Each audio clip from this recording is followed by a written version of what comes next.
അങ്ങനെ 69ാമത്തെ ദിവസം ജാസ്മിൻ്റെ പേരൻസ് ബിഗ് ബോസ് ഹൗസിലേക്ക് പ്രവേശിച്ചു. ജാസ്മിൻ്റെ ഉപ്പ വന്ന് ഗബ്രിയുടെ മാല ഊരിയെടുത്തു, ഗബ്രിയുടെ ഫോട്ടോ ഒക്കെ എടുത്തു. ഇനി ഇതൊന്നും വേണ്ടാന്നും പറഞ്ഞ് പകരം ജാസ്മിന് ഫാമിലി ഫോട്ടോയാണ് വെച്ചു കൊടുത്തത്.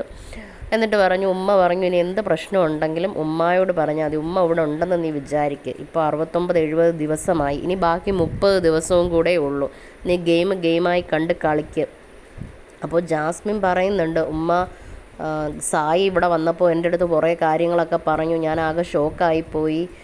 ഉമ്മായും ഉപ്പായും ഇൻ്റർവ്യൂ എനിക്കെതിരെ കൊടുത്തെന്ന് പറഞ്ഞു, വോയിസ് ക്ലിപ്പ് ഉപ്പാടെ ഉണ്ടെന്ന് പറഞ്ഞു, നെഗറ്റീവാണെന്നേ തോന്നുള്ളൂ എന്ന് പറഞ്ഞപ്പോൾ ഉമ്മ പറയുന്നുണ്ട്, അതൊക്കെ വെറുതെയാണ്, നമ്മളങ്ങനെ പറയൂ, നീ എൻ്റെ മോളല്ലേ, എൻ്റെ മക്കളെ ഞങ്ങൾ ഉപേക്ഷിക്കുമോ, തെറ്റൊക്കെ പറ്റുമോ, അത് സാരമില്ല എന്നൊക്കെ പറഞ്ഞിട്ട് ഉമ്മ കെട്ടിപ്പിടിച്ച് ഉമ്മ കൊടുക്കുന്നുണ്ട്, സമാധാനിപ്പിക്കുന്നുണ്ട്. മക്കൾ സമാധാനമായിട്ടിരിക്കുക, ഇവിടെ ഇതുവരെ സംഭവിച്ച തെറ്റുകളെല്ലാം പോട്ടെ, എല്ലാം ഇതുവരെ സംഭവിച്ചതെല്ലാം മറക്കാം, ഇനി നമുക്ക് അങ്ങോട്ടുള്ള ജീവിതമുണ്ട്, പുറത്തൊരു ജീവിതമുണ്ട്, അതൊക്കെ നോക്ക്.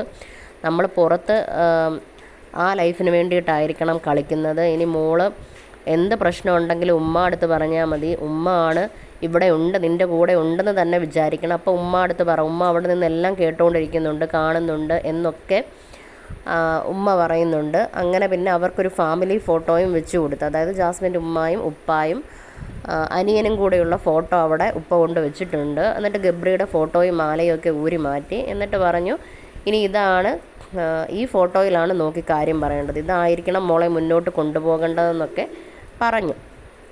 അങ്ങനെ ജാസ്മിൻ്റെ ഉപ്പാണെങ്കിൽ എല്ലാവരോടും കൂടി സംസാരിക്കുന്നു. സായി, അഭിഷേക്, അപ്സര, നന്ദന എല്ലാവരും ഉണ്ട് അവിടെ, അർജുൻ എല്ലാവരോടും സംസാരിക്കുന്നു. അപ്പോൾ ജാസ്മിൻ അനിയന് കൊടുക്കാൻ വേണ്ടിയിട്ട് കുറേ ചോക്ലേറ്റും കാര്യങ്ങളും ഒക്കെ കൊണ്ട് കൊടുക്കുന്നുണ്ട്. അന്നേരം ഇപ്പോൾ ഉപ്പ പറയുന്നുണ്ട്, എൻ്റെ മോളെ എനിക്ക് നന്നായിട്ടറിയാം, അവൾ എന്താണെന്ന് എനിക്കറിയാം, പറയുന്നവർ പറഞ്ഞോട്ടെ, എനിക്കൊരു കുഴപ്പമില്ല, എനിക്ക് വിദ്യാഭ്യാസവും കുറച്ച് അറിവും മാത്രമേ കുറവുള്ളൂ, ബുദ്ധിക്കൊന്നും ഒരു കുറവും ഇല്ല, എനിക്കറിയാം എന്നും ജാസ്മിൻ്റെ ഉപ്പ പറയുന്നു. ബിഗ് ബോസ് അപ്പോൾ ജാസ്മിൻ്റെ ഉപ്പായ്ക്ക് വാണിംഗ് കൊടുക്കുന്നുണ്ട്, പുറത്തെ കാര്യങ്ങൾ ഇവിടെ പറയാൻ പാടില്ല, ഇവിടെയുള്ളവർ പുറത്ത് നടന്ന സംഭവങ്ങൾ ചോദിക്കാനും പാടില്ല എന്ന് പറയുന്നുണ്ട്. അങ്ങനെ ഇതൊക്കെയാണ് ഇപ്പോൾ നടന്നുകൊണ്ടിരിക്കുന്ന സംഭവം. ജാസ്മിൻ്റെ പേരൻസ് ഇപ്പോൾ എല്ലാവരോടും കൂടി ഇരുന്ന് സംസാരിച്ചുകൊണ്ടിരിക്കുകയാണ്.